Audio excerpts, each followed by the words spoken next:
నిజంగా కేసీఆర్ గారు తెలంగాణ ఉద్యమంలో కలలు గన్నది ఇదే. మన భాషని మన సంస్కృతిని గర్వంగా సగౌరవంగా అందరి ముందు తెలంగాణ బిడ్డ ఎక్కడ ఉన్నా, దుబ్బాకలో ఉన్నా, దుబాయ్లో ఉన్నా, వారాసిగూడలో ఉన్నా, వాషింగ్టన్లో ఉన్నా, అమీర్పేట్లో ఉన్నా, అమెరికాలో ఉన్నా, ఎక్కడ ఉన్నా గొప్పగా ఘనంగా ఖైరతాబాద్లో ఉన్నా, ఖతార్లో ఉన్నా, ఎక్కడ ఉన్నా గొప్పగా చేసుకోవాలన్న ఉద్దేశంతోనే మనం ఆనాడు తెలంగాణ రాష్ట్రం కోసం కొట్లాడి సాధించుకున్నాం. సరే, ఆ పోరాట క్రమంలో వందల మంది పిల్లలు మరి బలిదానం అయితే మనకు అల్టిమేట్గా కేసీఆర్ గారి నాయకత్వంలో ప్రజల పోరాటంతోనే తెలంగాణ సిద్ధించింది.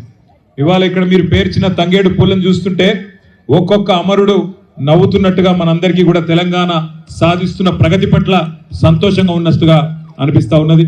మరి నిజంగా కూడా హృదయపూర్వకంగా ఇవాళ పక్కనే పద్మారావు గారు చెప్తా ఉన్నారు, ఒకనాడు తెలంగాణ రాష్ట్రం ఏర్పడక ముందు తెలంగాణ భాషలో యాసలో ఒక పాట కూడా ఎక్కడ వినబడని పరిస్థితి.